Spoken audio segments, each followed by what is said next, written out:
Hello everyone, my name is Zara. I'm 21 years old. I am from Islamabad, Pakistan. In this video, I'm going to tell you all about my city, give you some insider tips, and also tell you the places you must visit if you come to Islamabad. But before that, let me tell you a little bit about my country, Pakistan. In 1947, Pakistan, officially called the Islamic Republic of Pakistan, gained its independence from the Great Britain. It is a Muslim country and is located in South Asia. The word Pakistan means land of pure in Persian and Urdu. The motto of the country is unity, faith and discipline. It is the fifth most populous country with a population exceeding 212.2 million and is the 33rd largest country, approximately the size of Texas. The neighboring countries are Iran, China, Afghanistan and India. Pakistan also has all four seasons because of its location. Winter from December through February, spring from March through May, summer season from June through September, and the monsoon period of October and November. The beginning and length of the seasons vary according to the location.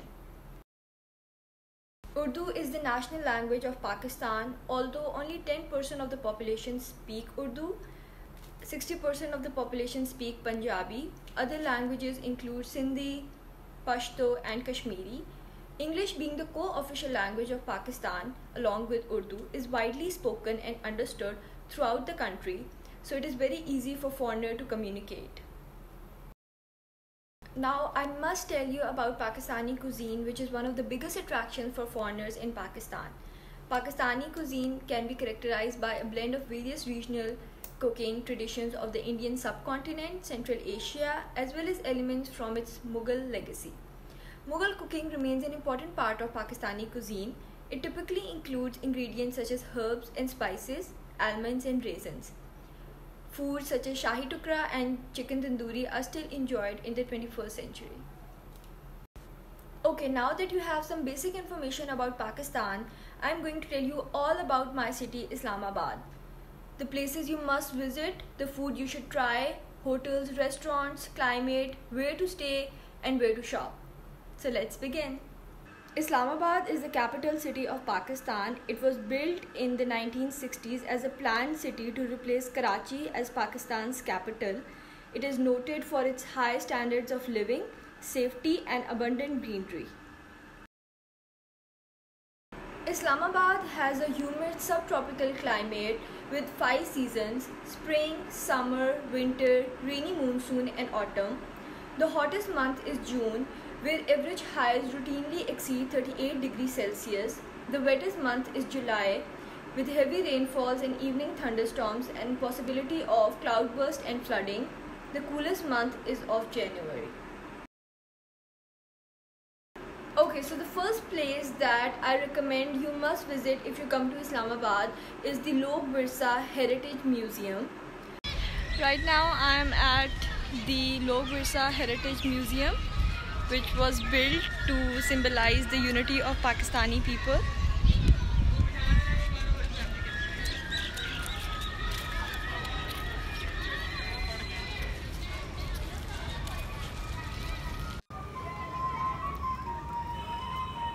The fascinating thing about the Heritage Museum is that it presents history and living traditions of the people of Pakistan, both from the mainstream and the remotest regions of the country. There are many stalls that are selling clothes, jewelry, handbags, shawls, painting and many more things. And the special thing about these stalls is that everything is handmade and represents different cultures in Pakistan. A lot of people come here and buy souvenirs for their friends and family. Other Log Virsa departments include Media Center, Research Center, Publishing House and Heritage Library. Ticket prices for entry are 50 Pakistani rupees for locals, 10 Pakistani rupees for students and 500 Pakistani rupees for foreigners, which is approximately equal to $3 or $4. It is free for children under 7 years of age. The timings are Tuesday to Sunday 10 AM to 8 PM. p.m. without any break, and on Fridays the timings are 10 a.m. to 8 p.m. with 12:30 p.m. to 2 p.m. break. Faisal Mosque is located on the foothills of Margala Hills in Islamabad. It is considered as a major tourist attraction in Pakistan, Islamabad in particular, and is referred to as an influential feature of Islamic architecture. Now I'm going to show you guys the Faisal Mosque, which is the 5th largest mosque in the whole world.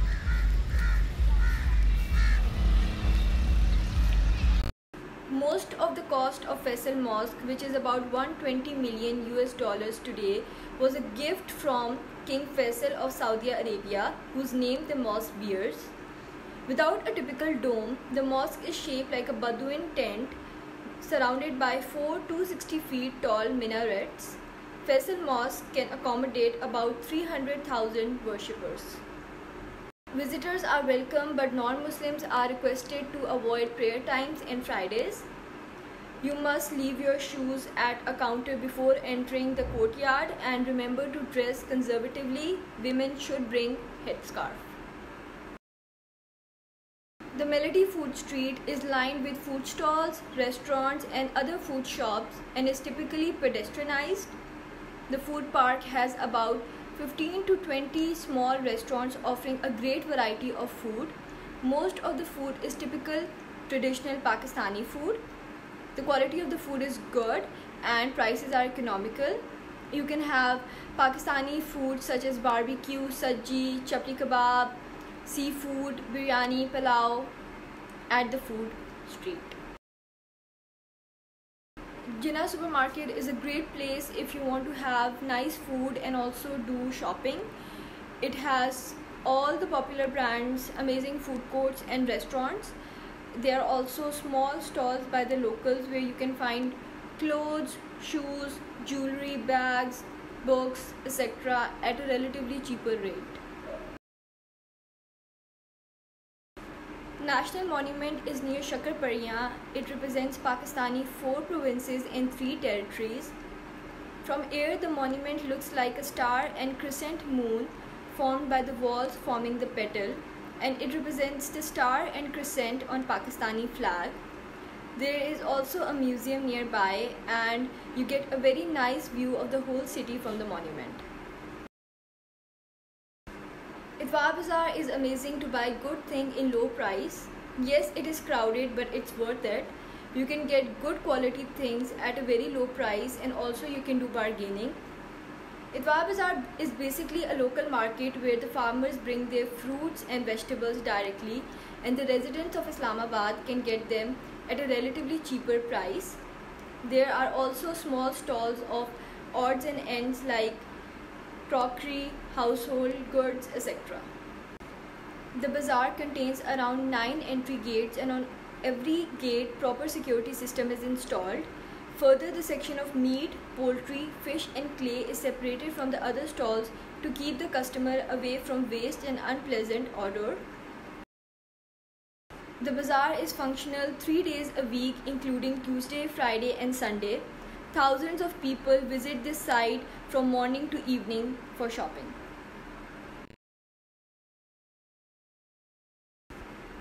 You can buy fresh fruits and vegetables. Prices are cheaper than other markets. It has one section of used clothes. It has another section of used equipment, toys and gadgets. You can buy some really useful items at a very cheap price just because they are used items. So it is worth a visit. If nothing works, you can at least buy fresh fruits and vegetables.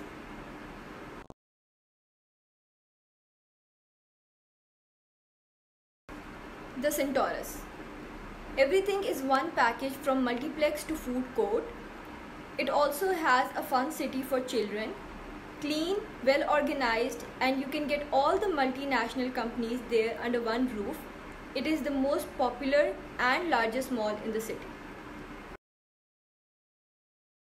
World Trade Center, also known as Giga Mall, is a huge shopping mall with several branded stores including handicraft stores.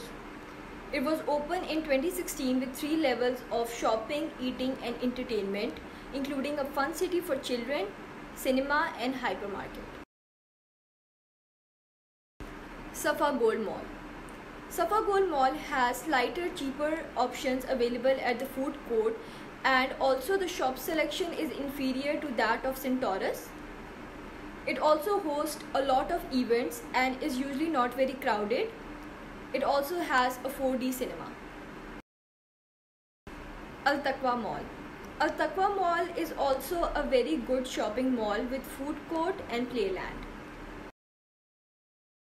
The most widely available modes of public transport in Islamabad includes: taxi is probably the best way to get around Islamabad. The city is smaller compared to other urban centers in Pakistan, and traveling by car can help you reach your destination quicker. Do note that when hailing a taxi, you need to negotiate a fare beforehand. Taxis are easily available in public areas. A number of ride-hailing apps also operate in Islamabad, such as Careem and Uber. Islamabad locals prefer using taxis or Careem apps when traveling over short distances. However, for long journeys, they prefer going by bus. Hence, it is important that you must know the bus routes in Islamabad to enjoy hassle-free commuting. The Rawalpindi Islamabad Metro bus serves Islamabad and its twin city Rawalpindi. The state-of-the-art metro bus features modern amenities including free Wi-Fi and air conditioning. Despite this, passengers only have to pay a fixed fare. Budget accommodation in Islamabad is fairly lackluster and questionably clean. There are many guest houses around the city that make a nice alternative to a hotel. Hotel Friends Inn. It is located in Apara Market, G6 Markaz. Rates for single rooms are around 3000 PKR with AC.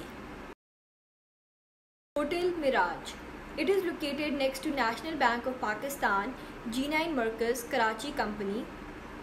The rates for double rooms start from 1600 Pakistani rupees. If you are looking for a mid-range accommodation in Islamabad, then you should check out Crown Plaza, which is located in 99E Jinnah Avenue, Blue area, and the rates are 9000 Pakistani rupees per night. Another good option is Continental House with prices starting around 3000 per night. Serena Hotel is a 5-star hotel and is the nicest in the city with great restaurants and gym. The prices are $300 to $700 for rooms and suites, and for presidential suite it is $2000. Ravaged by a truck bomb in September 2008, it is once again open for business with much tighter security. Second only to Serena Hotel, but with higher food sanitation standards. Thank you so much for watching. I hope this video was helpful. Have a great day. Bye.